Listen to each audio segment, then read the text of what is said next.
y'all, Demigod of Nails here, showing you how to shape a natural nail, continuing this 101 series.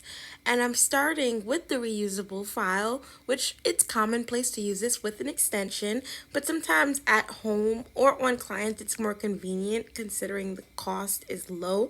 You buy just a few of these and continually clean them and it's all good.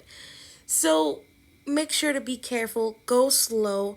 As you can see, I'm going into the sidewall. Essentially, the sidewall is where the nail meets the flesh or skin of your finger, and being careful. I'm showing you on 3 different types of files, and this file I like the least of all files you could possibly use, mainly because it's so flimsy. The grit is nothing. It takes so much effort from you to actually produce a result, and in this case we're looking for a round result per the client's request, and it's not getting us there. So I don't recommend it. A lot of salons have it because it's cheap. Overall, I don't recommend, but this one I do. Goodness, I love this.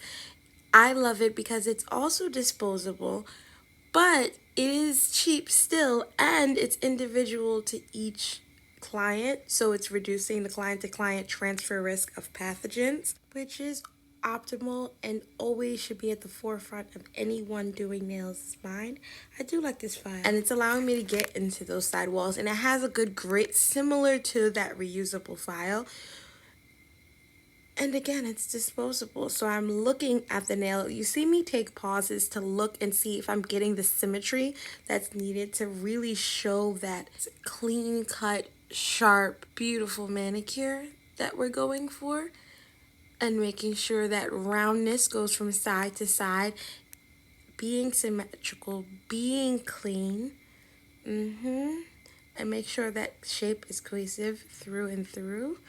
I'm really pinching back the sidewall to get as much of the nail possible exposed so I can safely round it off to get the shape that I'm looking for. So the shape is round, as I said, per the client's request, and we're really getting in there. Wrapping up now so we can go ahead and focus on those cuticles. As you can see, they look crusty and rusty, and we're gonna get them right. Thank y'all for stopping in.